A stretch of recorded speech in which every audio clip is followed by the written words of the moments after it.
Tak warai ya dadi wong alim. Kempung malam piro? Malam 22. Selikur. 22. Piro? Yes. Yes. Anggap ae Lailatul Qadar ora usah darani ganjil. Sing darani ganjil ya sapa? Aneh-aneh. Lailatul Qadar ya mulai tanggal 1 Ramadan. Malah ulama sedarani mulai ruwah. Iso wis ke ruwah wingi. Wis bar. Wong kula sering tol Lailatul Qadar kadang mulut, kadang Dzulhijjah. Kula kan jenisnya on time. Kaya wong melarat, dene dhuwit pendak entuk THR. Nah wong marang pangeran ya sawal selo besar ya entuk napa? Lailatul Qadar. Mergo Lailatul Qadar iku malam diturunane Quran. Quran itu turun Ramadan tok apa tau Sawal ta? Sawal ya tau, Dzulhijjah tau. Dzulhijjah tau. Bolak-balik al-yauma akmaltu lakum turun to bulan apa? Dzulhijjah. Kowe mari amatir, itu angel terang. Sing darane Lailatul Qadar iku malam diturunne Quran. Quran turune iku pira? Ya macam-macam, Ramadan nggih bolak. Lah tapi ana kelas-kelas premium, ana kelas umum, kelas umum wis pokoke Ramadan. Sing ganjil dipilih salah sitok. Dadi iku pembatasan apa? Nah Quran dhewe turun coba surat paling terkenal, ayat paling terkenal al-yauma akmaltu lakum turun tanggal pira? Tanggal 9 Arafah Dzulhijjah haji wada. Padahal ta'rif Lailatul Qadar apa unzila fihil Quran.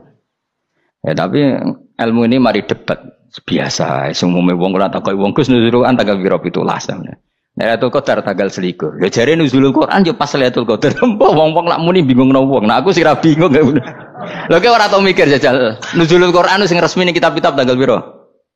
17. Lailatul Qadar tanggal. Padahal Lailatul Qadar disifati apa? Malam turune. Doa, nek ora tau bingung ngono. Wong ana kadang ngirim wong goblok, wong kok ayeme ngono. Iki ora tau mikir. Aku men goblok-goblok. Dadi ana ilmu paradok barang ya tenang, ya santai. Padahal ya tak bedhek ya nuzul Quran tanggal piro sing resmi cara kitab-kitab. 17 Ramadan. Lailatul Qadar sing resmi 21 nganti 29. Terus Lailatul Qadar iku wulan apa? Wulan diturunkannya Al-Qur'an. Berarti tanggal piro? Bocah dijak pinter ya kan inna anzalnahu fi lailatul qadar. Saya tak tahu. Nuzul Quran tanggal piro? 17. Lailatul Qadar. Seliko. Terus Lailatul Qadar ku malam diturunkannya Al-Qur'an turun tanggal 17. Berarti Lailatul Qadar tanggal ada dik. Ora tau iskal yo gumen mbek wong-wong. Ya kok penak wae. Mulai dadi wong alim loro, Kang ora usah mari iskal. Ngatuk ditung bodho penak. Pokoke nuzul Quran kan piro Kang 17. Lailatul Qadar selikur. Lha jare Lailatul Qadar bulan 7 Quran kok beda tanggale. Kan gak tau ge mikir. Alhamdulillah. Tapi kan Lailatul Qadar tanggal piro? Saya kis pinter. Tanggal piro, Bos? Gitulah berarti sekeliwat. Jadi ilmu itu kabeh bingung no kan. Ya biasa bingung. Mulane yang bodoh barokah. Barokah. Barokah. Kula cara ora dipilih pangeran nggih milih dadi wong bodoh, tapi wong pangeran milih kula dadi wong pinter dadi tak syukuri wae. Tapi kadang kula iri, wong bodoh ku iri. Modele penak urip ngono. Santai. Ya saiki ya Lailatul Qadar ku sifate apa? Inna anzalnahu fi lailatul. Normale kan ainu nuzulil Quran yo ainu lailatul qadar. Berarti tanggal piro? Darawane lagi. Innalillahi wa inna ilaihi raji'un. Kita warai ilmu cara wong alim. Meskipun sampean boleh bantah siji yo kadang keterbatasan ilmu. Nomor loro hasud, bantah kan sebabnya macam-macam. Hasud. Nomor 3 bantah go kegiatan. Kayak wong kuliah nak agak kritis kan darani ra pinter. Jadi cocok lah ya kudu bantah. Engko khas-khasan cerdas apa? Nomor 4 bantahan itu sifatnya wong wedok. Menang kalah protes. Berarti kowe ora lanang berarti wedok tukang protes wedok. Nomor 5, bantah itu berarti dia punya keiskalan tapi nggak bisa keluar dari keiskalan itu. Jadi problem Anda ditimbangkan ke saya, itu ya ora sopan. Problem-problemnya dewe kok ditimbangkan ke saya. Begini terang no. Hukumnya Allah Ta'ala itu ada yang berstatus itu lugu. Lugu itu ya lugu ummi. Karena agama ini memang ummi. Ummi itu lugu. Sehingga agama ini tidak perlu diterangkan. Ngendikane Abu Hanifah, agama ini ketika datang itu orang lugu. Lugu itu murni. Murni itu proporsional. Sehingga sifat ummi itu baik. Misalnya saya bilang gini, rungono awas kena keliru. Kalau kamu sholat itu batal kalau makan. Itu ukurannya 1 upo apa 1 piring? 1 upo kan? Itu sudah batal. Terus kalau saya bilang gini, Jong nak ono tamu keimangan, itu 1 piring tak 1 upo. Enggak jawab ya? 1 piring. Orang iso misal, tak keimangan, gue 1 upo. Nah, lalu Anda ditanya gini, lalu definisi makan itu apa? Memasukkan 1 piring ke mulut, apa 1 upo ke mulut? Dalam bab sholat, 1 upo ke mulut itu makan. Tapi dalam bab hormat tamu itu 1 piring. Setuju ya? Tawarai pinter kayak. Ayo tawarai ya. Wes setuju ya? Wes pinter. Lo jawab wes pinter. Urung. Lailatul Qadar ya kono. Misalnya Lailatul Qadar menjadi super karena ada sesuatu yang super turun, yaitu Lailatul Quran. Jadi menjadi super karena yang turun adalah sesuatu yang super, dan itu artinya tanggal. Loh, salah nih aku cek. Iku utek tanggal 21 kabeh sing ngaji ning ngene. Oh jelas inna anzalnahu fi lailatul qadar. Hurujuk ning ndi? Quran kan? Wa ma adraka ma lailatul qadar. Lailatul qadri khairum min alfi syahr. Makanya Lailatul Qadar itu ya bisa saja tanggal 1 kemarin sudah kelewat. Mbok entah ini jebelis baris dada. Atau mungkin Sa'ban. Jadi perdebatan ulama tentang Lailatul Qadar. Malah ada wali yang bilang saya tiap hari mendapat Lailatul Qadar. Nah, itu malah kelas meneh, malah pusing, malah apa? Pusing. Udah gak usah mikir itu. Jadi hukumnya Allah itu ada 2. Ada hukum itu lugu dan ini bagus. Makanya saya itu kenangan saya terbaik dalam membela Allah dan Rasul. Saya ulang lagi, kenangan saya terbaik dalam membela Allah dan Rasul itu masalah faraid. Dulu mungkin banyak yang ingat lah ketika tahun berapa lupa saya, tapi ada seorang menteri dan pakar Islam menggulirkan isu hak waris itu sama, lelaki dan perempuan sama, alasannya karena perempuan sekarang kerja. Jadi gara-gara kesamaan gender kemudian mereka ingin bagi waris itu apa?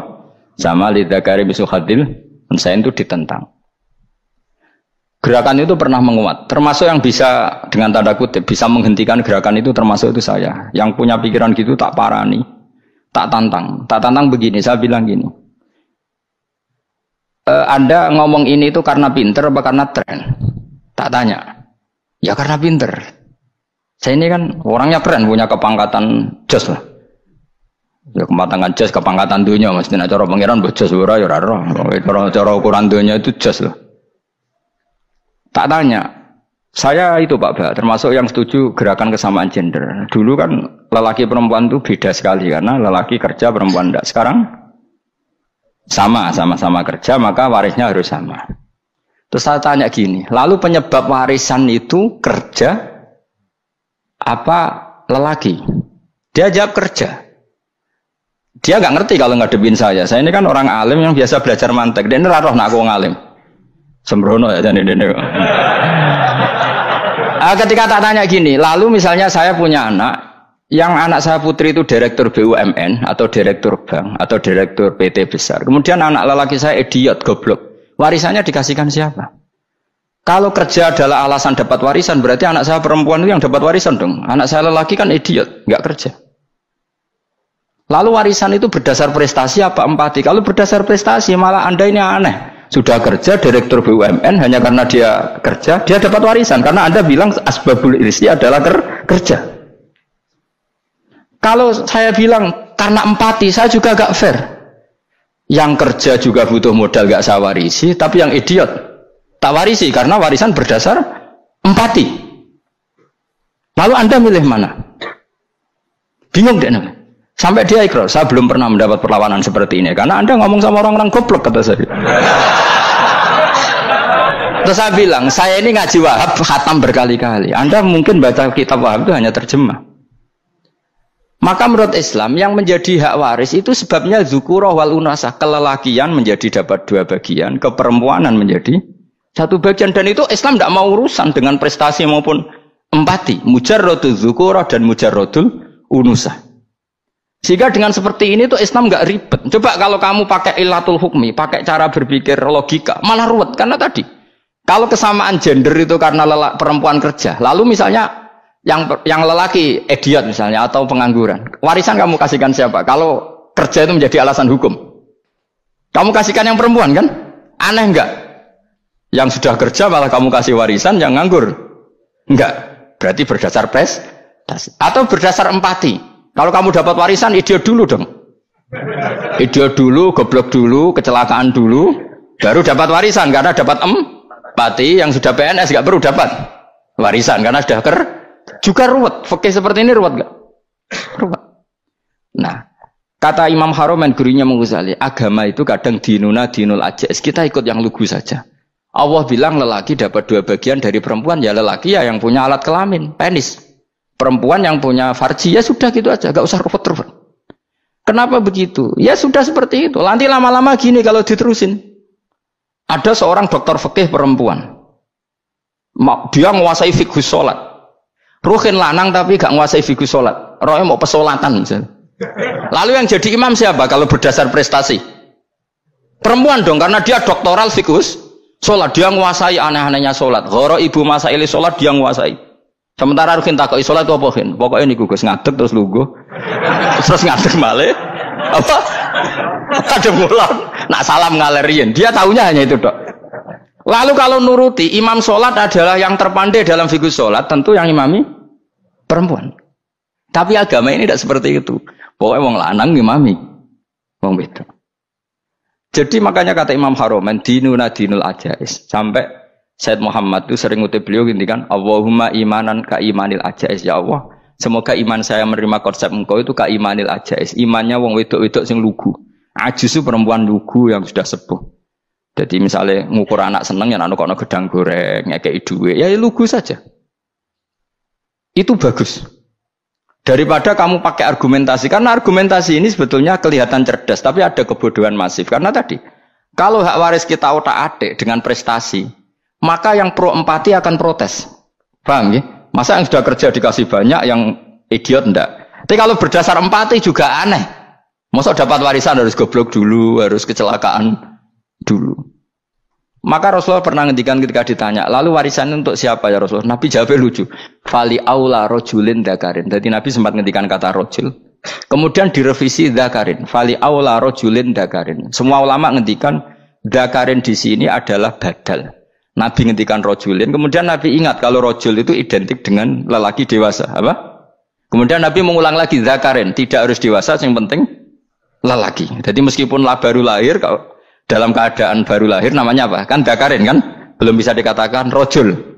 Paham ya? Nabi ngulang 2 kali. Fali aula rojulin dakarin. Ini penting saya utarakan supaya clear. Jadi agama itu gak usah diotak-atik. Ya itu tadi misalnya imam sholat itu lelaki. Ya sudah lelaki. Lelaki itu apa? Yang punya alat kelamin lelaki. Jangan dibalik ini. Yang dikatakan lelaki itu orang kuat. Sehingga meskipun perempuan kalau kuat, misalnya perempuan anggota poluan. Lelakinya cemen, idiot, maka imamnya perempuan gitu. Karena makna lelaki adalah kuat. Ini keruwetan. Jadi agama itu tidak seperti itu. Nah sekarang kembali ke pilihan. Yang dikatakan pilihan itu orang hebat. Apa yang dipilih? Apa berdasar definisi? Apa berdasar kehendak yang milih? Loh kok mulai do pinter? Tumben do pinter. Alam raya ini milik Allah.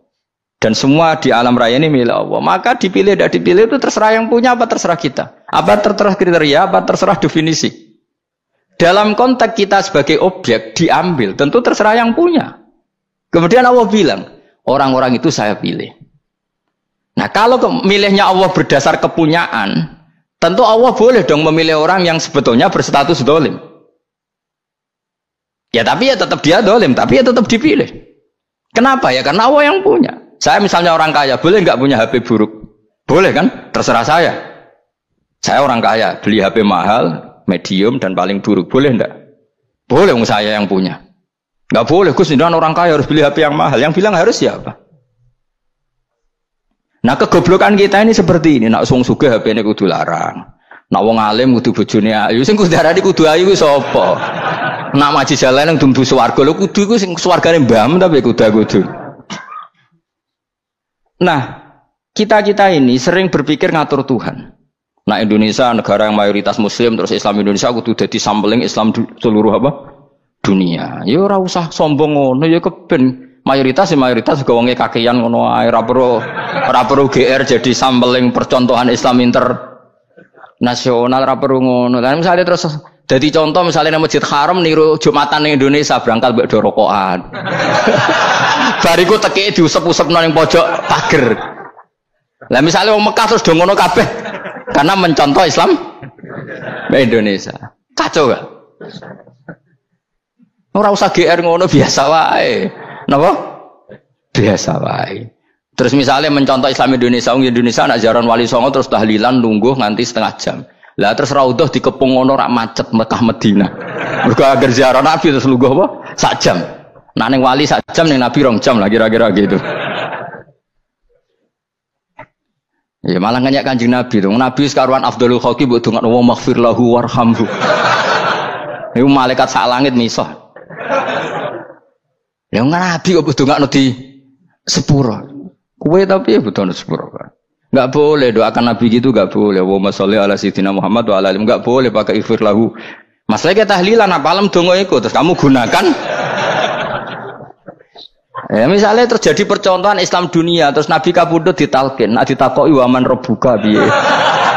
Terus Nabi warai waman nabiyuka. Mesti Nabi yo pro, lah aku Nabi coba takoki. Jadi kita ini sering kumo luhur karena kita mayoritas terus jadi percontohan Ora usah ngono. Paham ya napa? Ndak usah ngono, mayoritas ya mayoritas sae, tapi ora usah GR jadi apa? Percontohan internasional. Mungkin kalau masalah Islam damai ya bagus. Tapi itu kan tidak hanya Indonesia. Di mana-mana yang Islam damai juga banyak. Dan yang tukaran juga banyak. Toh yang tukaran nggak pernah maklumatkan diri ini percontohan janda. Ya biasa saja. Saya ulang lagi ya. Maka menurut saya nggak akan benar pendapat Khawarij atau pendapat Islam yang keras bahwa orang dosa besar itu keluar dari Islam. Karena ketika Allah mengatakan kemudian aku pilihkan kitab ini tak kasihkan orang-orang yang saya pilih, itu diantara yang pertama adalah meskipun mereka sebagian tetap zalim. Artinya tetap zalim itu tidak menjadi dia keluar dari status Islam. Paham ya? Sekarang saya tanya, yang dikatakan warga Indonesia itu siapa? Ya siapapun yang bergeografis di Indonesia, lahir sebagai akte Indonesia, ya orang Indonesia. Kemudian ada yang penjahat, ada yang maling, kita penjara. Apa dia keluar dari kebangsaan Indonesia? Enggak kan? Sama ketika orang Islam menjadi zina dan fase koruptor, keluar dari Islam enggak? Enggak. Karena Allah tetap bilang faminhum. Apa? Faminhum. Jelas ya? Wes kayak gak ngarah Khawarij. Kenapa? Kalau Khawarij cara berpikir itu ekstrim. Setiap dosa besar itu mengeluarkan orang dari status Islam. Oh, itu bahaya sekali. Karena nanti kalau itu iya, kita akan kehilangan banyak orang nopo Islam. Makanya Nabi nanti ngendikan, saya berharap yang nanti masuk surga dari umatku itu separuh, 2/3. Itu kata ulama-ulama. Kalau kita pakai mazhab Khawarij, orang Islam itu tidak sampai 1/3. Karena banyak yang keluar dari Islam. Duwe keris gak Islam, duwe akeh ra Islam, nglakoni jimat gak Islam, nyekel patok gak Islam, dosa gede gak Islam, korupsi gak Islam. Terlalu banyak yang kita usir dari Islam. Lalu kita ngusir atas nama apa? Coba. Kalau atas nama Tuhan, kamu tidak Tuhan. Atas nama wakil Tuhan, Tuhan tidak pernah mewakilkan ke Anda. Orang-orang mandate. Yang kita tahu dari Quran ya ayat ini, tsumma awrasnal kitabal ladzina astafaina min ibadina. Kemudian kitab ini tak kasihkan orang-orang yang saya pilih, dan orang yang saya pilih itu faminhum zalimul li nafsi, dan sebagian dari itu adalah orang zalim, dan itu jelas bagian dari itu. Artinya keluar apa masuk? Keluar apa masuk? Masuk. Meskipun ya yang zalim tetap berstatus zalim, kayak warga Indonesia, ini semua warga Indonesia. Paham ya? Yang maling ya tetap warga Indonesia, meskipun ya tetap maling. Jelas ya. Tenan to ora ya. Makanya ahli sunnah itu pendapatnya falam nukafir mu'minan bil wisri. Kita tidak akan mengkafirkan orang mukmin hanya karena melakukan dosa. Kenapa ya? Karena Allah bilang faminhum setengah sangking itu masuk bagian. Dan itu luar biasanya Allah disebut istofaina. Tetap orang-orang pilihan. Maka ini penting saya utarakan supaya kita ini tidak sok-sokan ya. Terus yang zalimul nafsi pun potensi dimaafkan sama Allah. Asal dia tobat, dan tobat itu sama Allah nggak ada batasnya. Malam yuhur kiri sampai apa? Nafas apa? Terakhir. Dan kadang orang itu sebetulnya nggak niat tobat, cuma ada perilaku tertentu sing dadian Allah itu simpati. Itu juga banyak yang diterima tobatnya Allah. Makanya kata ulama-ulama itu, istighfar itu tidak syarat diampuni. Yang menjadi orang terampuni itu kehendak Allah. Istighfar itu bagian kecil dari syarat-syarat itu. Tapi bisa saja orang tanpa istighfar tapi diampuni Allah.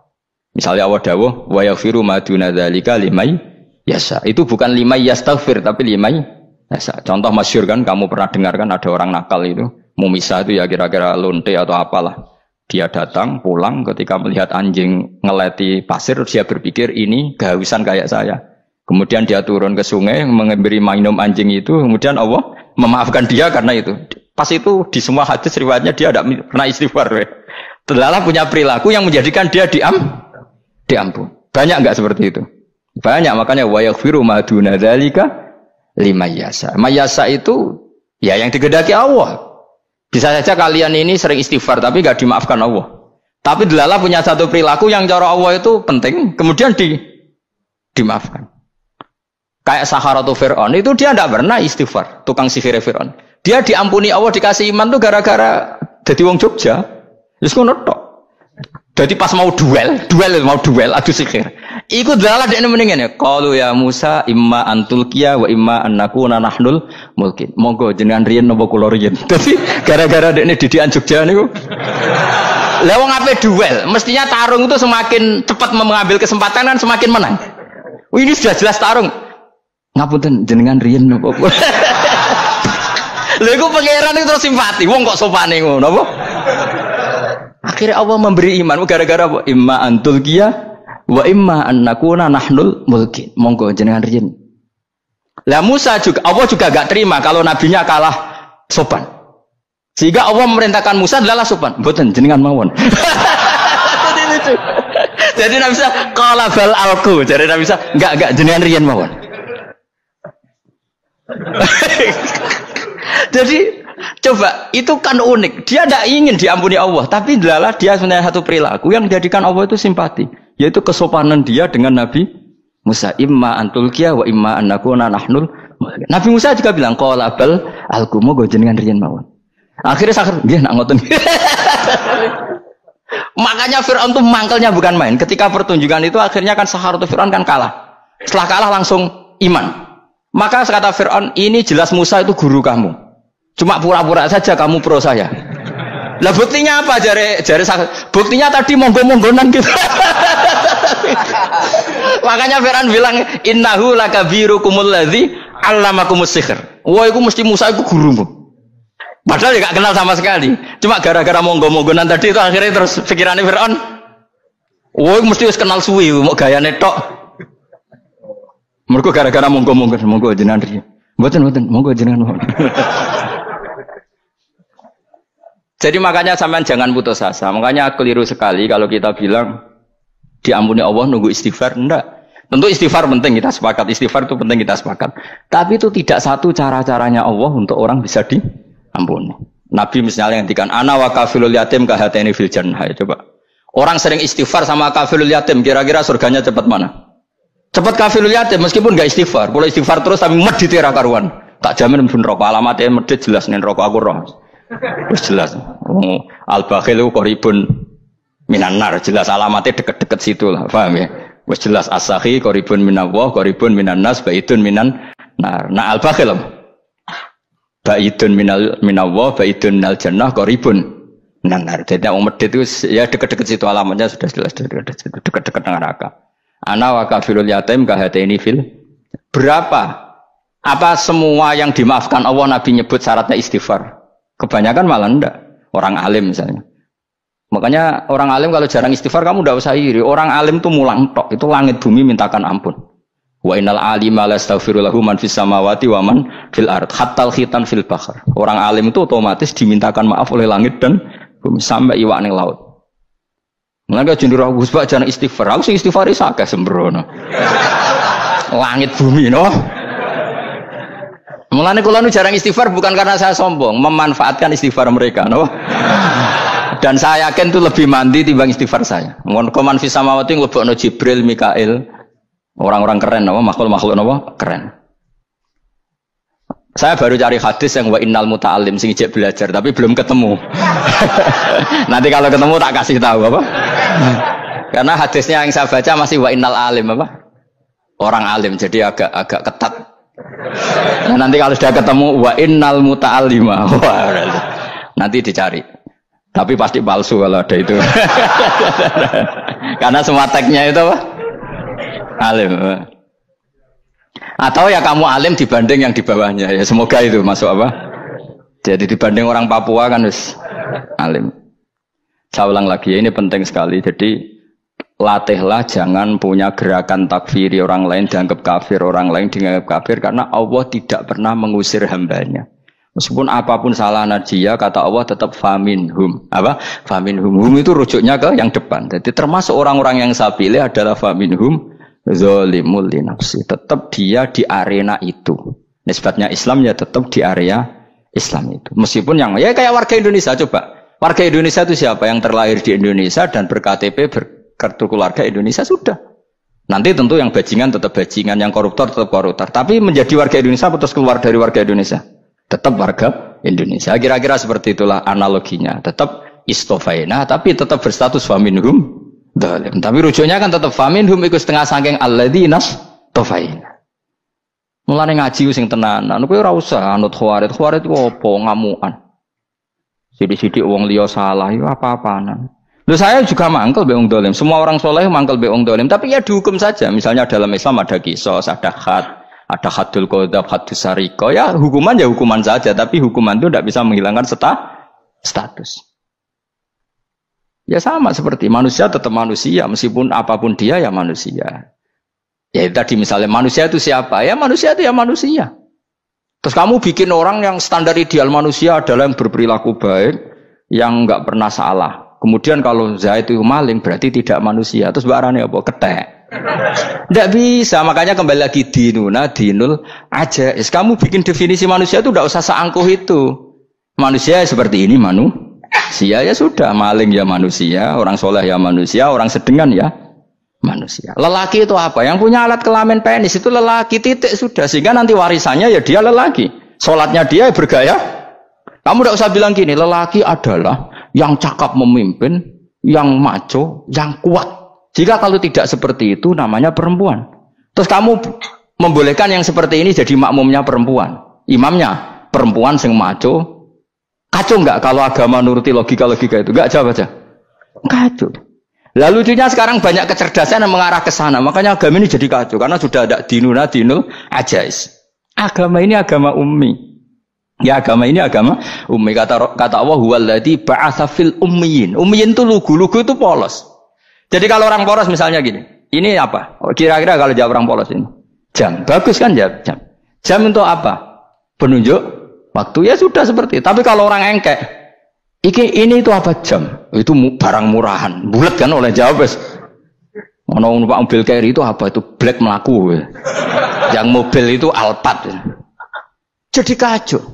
Enggak boleh agama dibawa ke sana. Apa? Agama di sana dibawa ke sana. Nah itu madzhabnya ahli sunnah apa? Wal jamaah. Ketika Rasulullah ngendikan la yu'minu ahadukum hatta yuhibba li akhi, ora kok diarti ini ora iman. Sehingga yang menyala itu tidak iman, tidak seperti itu cara mengartikan ahli sunnah wal jamaah. Karena status itu tidak pernah hilang. Yang hilang hanya kesempurnaannya. Paham ya? Kesempurnaan kita jadi manusia hilang karena kita maling, karena jadi koruptor. Tapi tetap kita manusia. Kesempurnaan kita sebagai orang mukmin hilang kalau kita fasik. Tapi kita tetap mukmin. Paham ya? Makanya setiap hadis gitu kata ahli sunnah la yu'minu imanan kamilan. Wis dong ya. Dong. Ya terus alhamdulillah subhanallah. Ya udah alim semalam 12. Malam Lailatul Qadar. Aku kadang yang melok goblok aduh. Saya tuh sering dididik sama bapak saya, sekumpul wong akeh ya kudu melok goblok guys. Makanya bapak itu kalau ada orang pidato, bapak kan juga gak suka pidato juga, tapi ya kerso kadang-kadang, saya pun kadang-kadang kerso. Asal sing utus pernah guru, pernah sepuh kadang kerso. Nah, bapak nak bahas pengajian dia ngomongin balik dari bapak, malah bingung. Ngomong apa wae. Coba kita dengan PD-nya bilang Lailatul Qadar itu 21 sampai berapa? 29. Lailatul Qadar. Warna iki malam Lailatul Qadar. Lalu Lailatul Qadar keren tuh karena apa coba? Karena nuzulul Quran. Lalu nuzulul Quran tanggal 17. Lalu Lailatul Qadar tanggal berapa?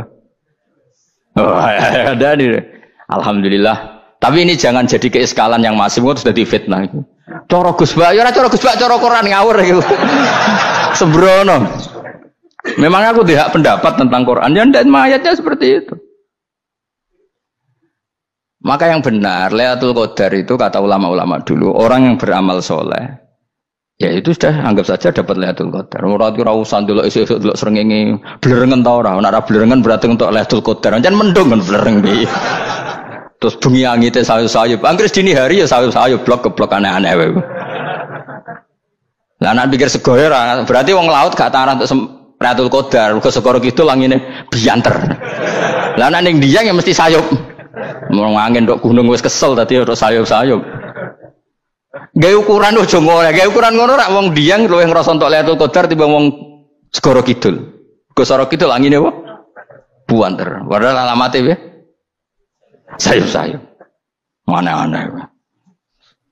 Maksudnya alamat ngono iku ora ngono, maksudnya ayat iku Kanjeng Nabi mbadhawuh ngono, maksudnya ora ngono.